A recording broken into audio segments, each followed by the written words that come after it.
Good morning students, मेरा नाम है आकिब सिद्दीकी और आज मैं आप लोगों को पढ़ाने जा रहा हूं electric resistance and ohms law का लेक्चर नंबर 2।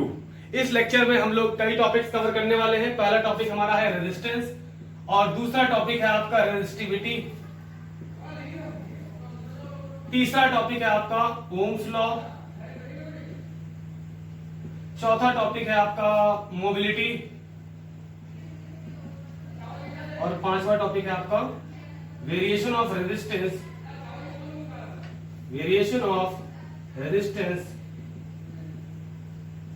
With temperature.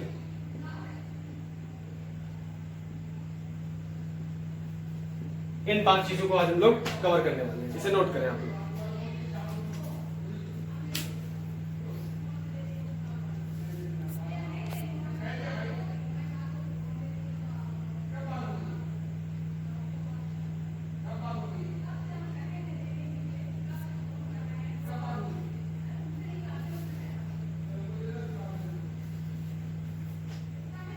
तो स्टूडेंट्स, हम लोग पहला टॉपिक स्टार्ट करने वाले हैं रेजिस्टेंस।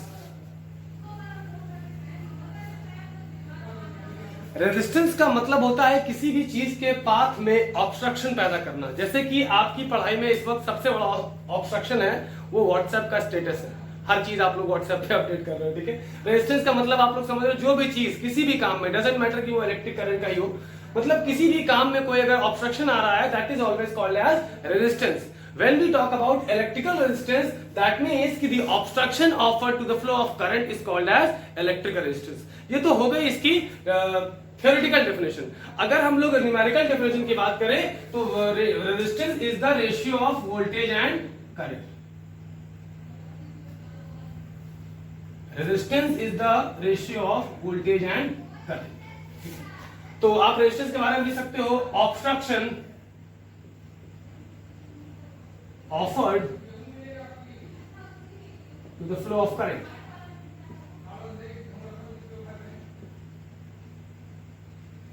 ठीक है, आप लोग इस चीज को नोट करें। और रेशियो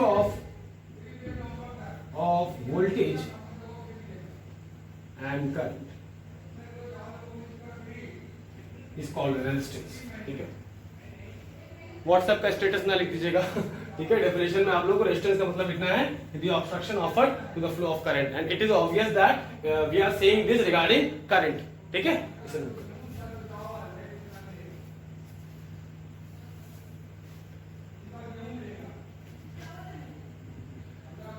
फिर आपका नेक्स्ट टॉपिक आता है resistivity. Next topic is yours resistivity.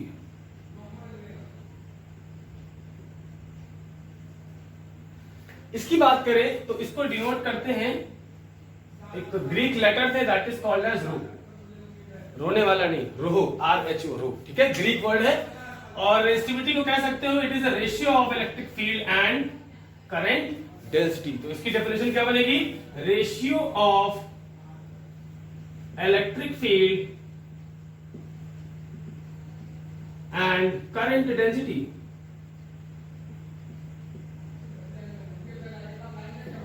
अगर इलेक्ट्रिक फील्ड की बात करें, इसी तरह नोट करें, अगर इलेक्ट्रिक फील्ड की बात करें तो इलेक्ट्रिक फील्ड का फॉर्मूला हमने पढ़ा है एज अ वोल्टेज ग्रेडियंट, मतलब E इज इक्वल टू कितना होता है? V by L। और हमारा करंट डेंसिटी क्या होता है? Current flowing per unit area. इसको फर्स्ट इक्वेशन में रखते हैं तो आप लिखोगे rho is equal to E की जगह लिखोगे V बाई L और J की जगह लिखोगे I upon A।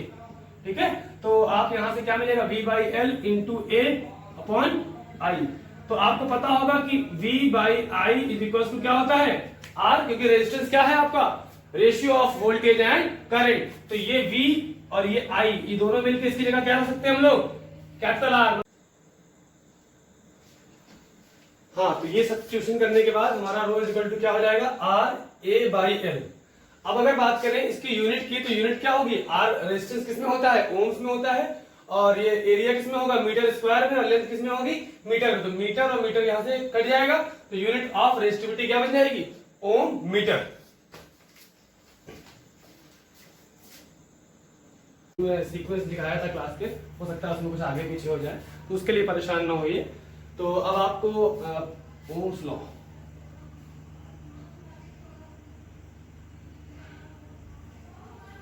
Ohms, George Simon Ohm करके इनका नाम है। इनका नाम इतना इंपॉर्टेंट नहीं है जितनी इनकी थ्योरम इंपॉर्टेंट है, ठीक है। मतलब कहने का ये कि ओम्स ने कहा कि voltage is directly proportional to current, ठीक है। मतलब ओम्स ने ये कहा कि वोल्टेज और करंट क्या है, डायरेक्टली प्रोपोर्शनल है। मतलब अगर ये पैरामीटर बढ़ेगा वोल्टेज तो करंट भी बढ़ेगा, वोल्टेज घटेगा तो करंट भी घटेगा, ऑब्वियसली, जो कि आपका डायरेक्ट प्रोपोर्शनलिटी का मतलब होता है, ठीक है। तो इन्होंने लेकिन एक शर्त रखी कि under normal temperature and pressure and other atmospheric condition,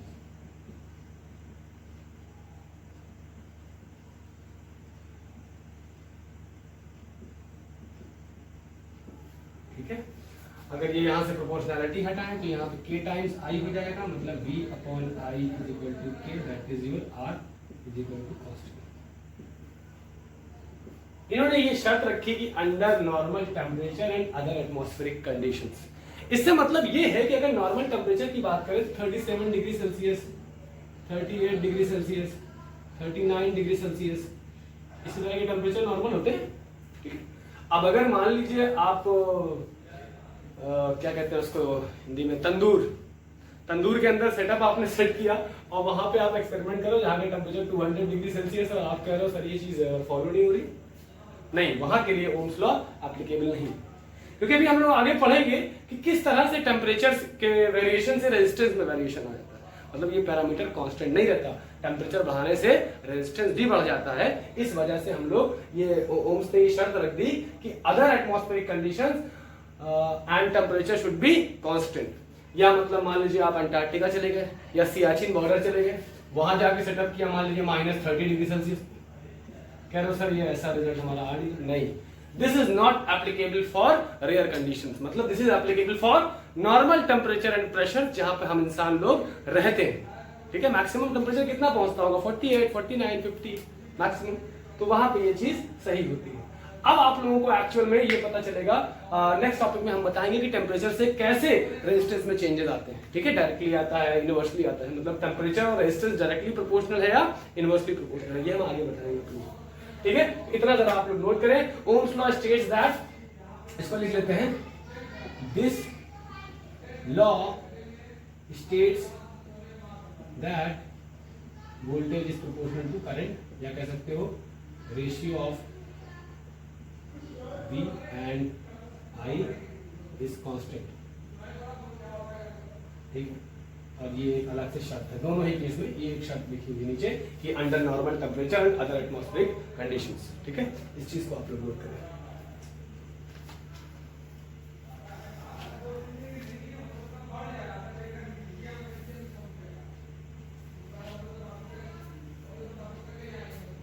students, तो अब हम लोग आते हैं आगे थोड़ा सा, मतलब कि हमने क्या पढ़ा है कि voltage is directly proportional to current, और हमने एक चीज देखा है, ये लिखते हैं यहाँ पे, proof for Ohm's law. Ohm's law का प्रूफ मतलब कह रहा है ओम्स लॉ कि V upon I is equal to K is equal to R, और ये इज इक्वल टू होता है ml upon n e square tau A। इन सारे टर्म से आप लोग वाकिफ होंगे। m क्या है, मास ऑफ कंडक्टर, जो कि एक कांस्टेंट वैल्यू होती है। l क्या है, लेंथ ऑफ कंडक्टर। n क्या है, नंबर ऑफ इलेक्ट्रॉन्स। और e क्या है, चार्ज ऑन इलेक्ट्रॉन। टाउ के बारे में बता चुके हैं, average relaxation time between two successive collisions. और a क्या है, एरिया ऑफ क्रॉस सेक्शन, मतलब कि ये कंडक्टर है, ठीक है, ये एरिया, और ये आपकी नहीं है कंडक्टर की लेंथ, ठीक है। तो हमें यही चीज को प्रूफ करके देखना है। तो आप अच्छी तरह से जानते हो कि हमने क्या बताया आपको, F is equal to ml, मतलब इलेक्ट्रॉन अगर इधर से इधर जा रहे हैं तो उन पे फोर्स लगने वाला कितना होगा, F is equal to ml। तो A इज इक्वल टू कितना हो जाएगा, F अपॉन m। और आपने पढ़ा होगा electric field is equal to क्या होता है, E is equal to F upon Q। यहाँ Q की जगह, चार्ज की जगह क्या लेंगे, इलेक्ट्रॉन। तो F इज इक्वल टू यहाँ से कितना हो जाएगा, E टाइम्स कैपिटल E। तो एक्सेलरेशन कितना आ गया आपका, E अपॉन m। और आपने पढ़ा होगा एक चीज, since E is equals to क्या होता है, ये वोल्टेज ग्रेडियंट होता है ना इलेक्ट्रिक फील्ड, तो यहाँ पे उठा के ये वैल्यू को इसमें रखेंगे, ठीक है, और ये वैल्यू को हमने, ठीक है, इसमें रखेंगे, ये वैल्यू उठा के इसमें रखेंगे, तो A इज इक्वल टू कितना हो जाएगा, EV अपॉन ml। अब देखिए नेक्स्ट टॉपिक हमारा आता है, ये तो हम ऑलरेडी निकाल चुके हैं। अब हमारा नेक्स्ट टॉपिक आता है VD। VD is equal to A tau. ये चीज कैसे आई है ये आप लोग अच्छे से जानते हो, मैं लास्ट पिछले लेक्चर 1 में इसका डेरिवेशन करा चुका हूँ, ठीक है। VD is equal to A tau है, तो A की वैल्यू कितनी आएगी भाई, आगे EV अपॉन ml,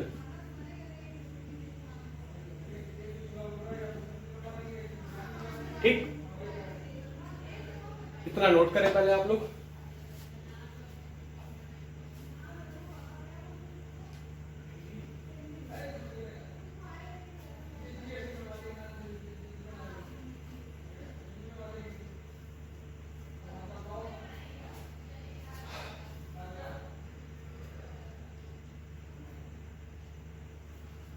अब देखिए charge flowing per time Q equal to कितना होता है, NEAVD इंटू T, ठीक।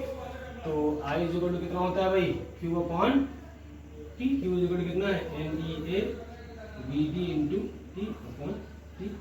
यहाँ से एक चीज क्लियर हो गई कि हमारा I इक्वल टू कितना है, NEAVD,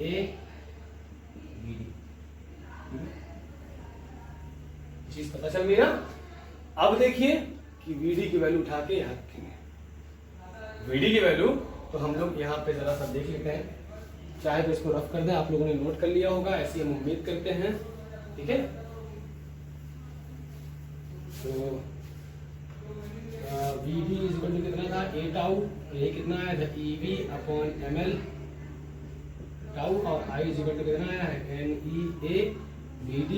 तो I is equal to VD की वैल्यू रखिए, NEAVD की जगह कितना आएगा, EV अपॉन ml टाउ। हमें क्या चाहिए, ratio of voltage and current.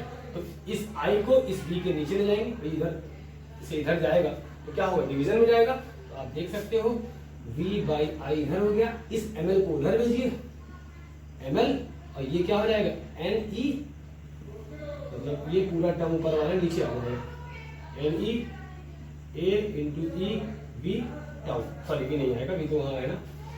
तो यहां से आप देख सकते हो ml upon E into E क्या हो जाएगा, E square NE square tau A, V बाई I,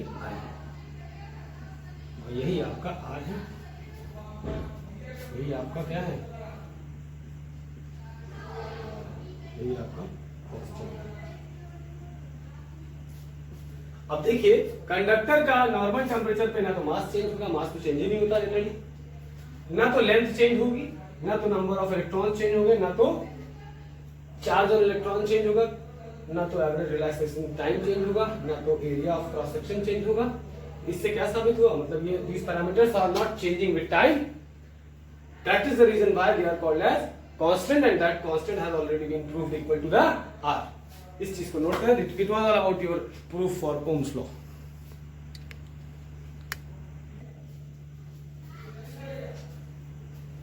हाँ भाई, अब आपको का अगला टॉपिक है variation of resistance with temperature.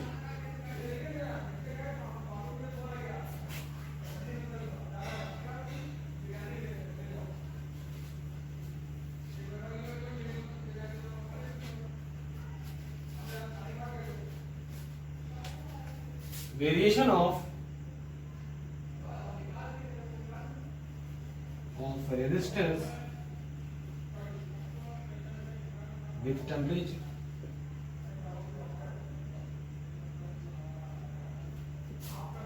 थोड़ा सा इसका कॉन्सेप्ट समझेंगे पहले। मतलब R इक्वल टू हमने क्या बताया है, ml upon NE square tau A। बहुत गौर से समझिएगा, यहाँ पे टेम्परेचर बढ़ाने से कोई पैरामीटर में चेंजेस नहीं आएंगे, खास रीजनेबल चेंजेस नहीं आएंगे, लेकिन यहाँ से एक चीज हम देख सकते हैं कि resistance is universally proportional to tau. Tau क्या था, कोलिजन, दो कोलिजन के बीच में जितनी देर के लिए इलेक्ट्रॉन्स या चार्जेस रिलैक्स कर रहे थे, इट वाज योर टाउ, मतलब कि it was average relaxation time between two successive collisions. अब जैसे जैसे हम लोग टेम्परेचर बढ़ाएंगे किसी भी कंडक्टर का या किसी भी कंडक्टिंग मटेरियल का, तो उसमें रिलैक्सेशन टाइम कम होता जाएगा। मतलब समझ रहे हैं इस चीज को कि जैसे जैसे टेम्परेचर बढ़ाएंगे वैसे वैसे इलेक्ट्रॉन्स की या चार्जेस की एनर्जी बढ़ेगी, एनर्जी बढ़ेगी तो वो इधर उधर भागेंगे, और जितनी जल्दी जल्दी वो इधर उधर भागेंगे उतना ही ज्यादा उनका कोलिजन, जल्दी कोलिजन हो जाएगा, तो ये रिलैक्सेशन टाइम क्या हो जाएगा, कम हो जाएगा। मतलब कि अगर ये बढ़ेगा तो ये घटेगा, और ये घटेगा तो रेजिस्टेंस बढ़ेगा। तो यहां से एक बात प्रूफ होती है कि विद इंक्रीज इन टेम्परेचर, इसको लिख सकते हैं कि with increase in temperature,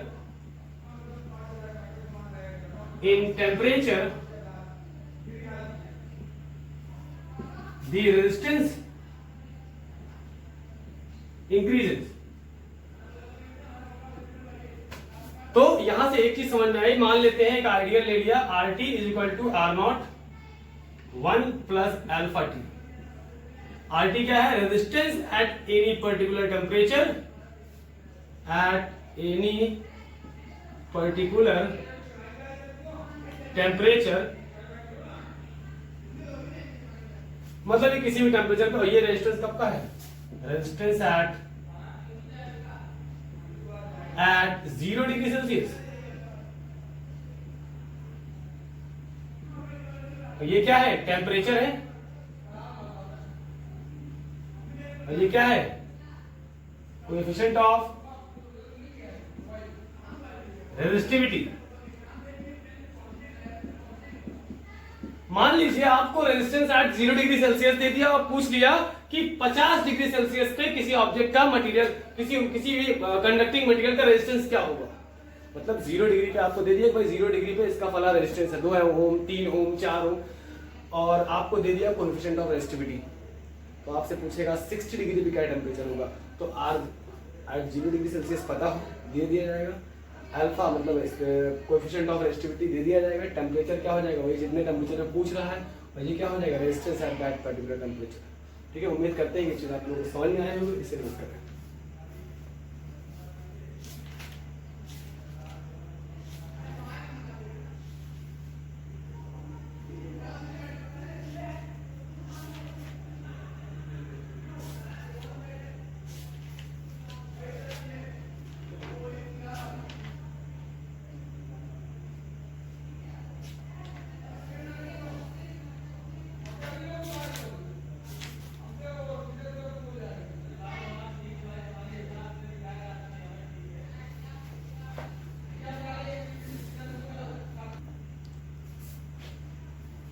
students एक चीज थोड़ा सा स्किप हो गई है, ग्राफ फॉर ओम्स लॉ, ये उस चीज में आप लोग मेंशन करिएगा, ग्राफ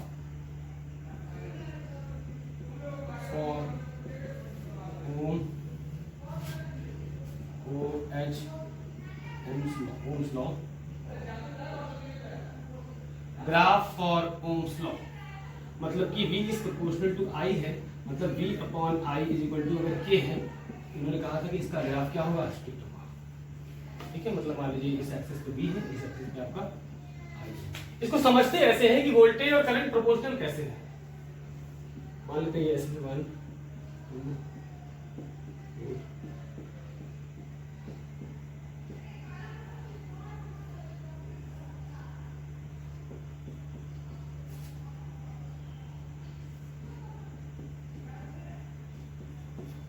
एग्जाम्पल लेते हैं कि वोल्टेज हमारा 1 है मान लो, तो करंट मान लीजिए हमको 1 से नीचे मिल रहा है, ये पॉइंट यहाँ मिल जाएगा।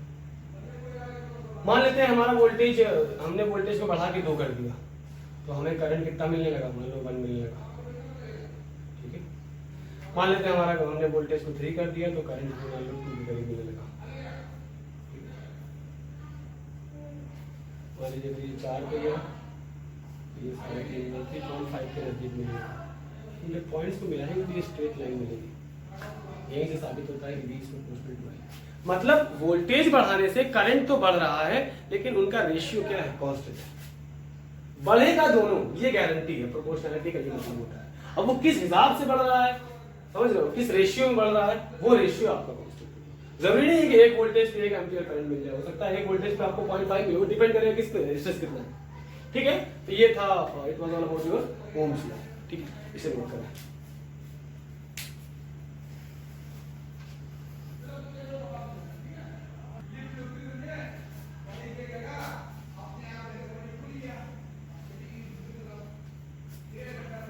तो स्टूडेंट्स हमारा अगला टॉपिक है mobility of electrons. Mobility of electrons का मतलब होता है कि मोबाइल इलेक्ट्रॉन, मतलब मोबाइल का मतलब क्या होता है, एक जगह से दूसरी जगह जाना।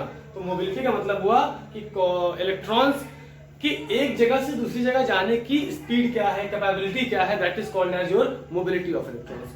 मोबाइल इलेक्ट्रॉन्स के बारे में पढ़ा होगा, फ्री इलेक्ट्रॉन जो मूव कर सके। वही हाल यहाँ पे भी है कि मोबिलिटी ऑफ इलेक्ट्रॉन्स क्या मेजर करता है कि हाउ फास्ट एन इलेक्ट्रॉन या एनी चार्ज, अगर मोबिलिटी ऑफ इलेक्ट्रॉन्स की बात हो रही तो how fast an electron can travel inside the conductor, that is called as your mobility of electron.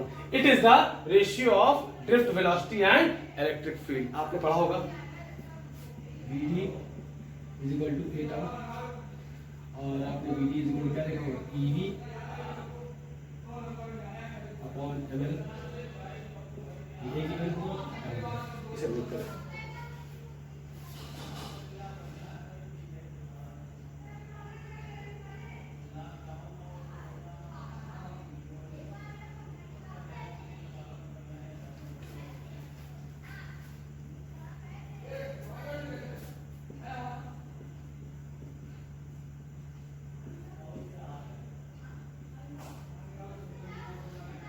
आप देख सकते हो थोड़ा सा इसमें हमने एक अरेंजमेंट किया है कि ई टाउ अपॉन एम को रख लिया है, क्योंकि टेम्परेचर अगर चेंज नहीं होगा तो इसमें चेंजेस नहीं आते, इसीलिए इनको कांस्टेंट कहा जाता है। तो वी बाई एल क्या होता है, लिख सकते हैं since E is equal to V by L होता है, तो V B is equal to क्या सकते हैं E tau upon M into E. तो यहाँ से एक चीज समझ में आई कि V B is directly proportional to electric field और प्रोपोर्शनैलिटी कांस्टेंट जो घटता है वो क्या होता है मोबिलिटी ऑफ इलेक्ट्रॉन। तो म्यू ई यहाँ समझ में आ गया कि रेशियो ऑफ ड्रिफ्ट वेलोसिटी और इलेक्ट्रिक फील्ड है। इस चीज को आप लोग नोट करें, मतलब हमने वीडी का एक जनरल फॉर्मूला, पुराना फॉर्मूला लिखा, VD is equal to A tau, A is equal to कितना होता है EV upon ML into tau. अब हमने इसको जरा अरेंज किया, ई टाउ अपॉन एम एक तरफ कर लिया, वी बाई एल एक तरफ कर लिया, है दोनों मल्टीप्लिकेशन में कोई फर्क नहीं पड़ा। और हमने ऑलरेडी पढ़ा हुआ है इलेक्ट्रिक फील्ड क्या है, वोल्टेज ग्रेडियंट है, मतलब वोल्टेज पर यूनिट लेंथ है, तो E is equal to V by L आएगा, वी बाई एल की जगह हमने ई रख दिया और यहां से हमें पता चला कि वोल्टेज इज प्रोपोर्शनल टू ई और ये हमारा क्या है कांस्टेंट है। जो कांस्टेंट आता है that constant is called as, यहां पे हमने लिखा प्रोपोर्शनैलिटी। इलेक्ट्रिक फील्ड बढ़ेगी तो ड्रिफ्ट वेलोसिटी बढ़ेगी, इलेक्ट्रिक फील्ड घटेगी तो ड्रिफ्ट वेलोसिटी घटेगी, डायरेक्टली प्रोपोर्शनल हुआ। प्रोपोर्शनैलिटी हटाया तो एक कांस्टेंट आया और इसको जब इससे कंपेयर किया तो एक बात समझ में आ गई कि हमारा कहां गया, तो म्यू ई कितना आ गया ई टाउ अपॉन एम। ये है मोबिलिटी ऑफ इलेक्ट्रॉन्स, ठीक है। इस चीज को आप लोग नोट करें और ये lecture 2 electric resistance and Ohm's law complete होता है, ठीक है। आप लोग इसका नोट्स कंप्लीट करिए।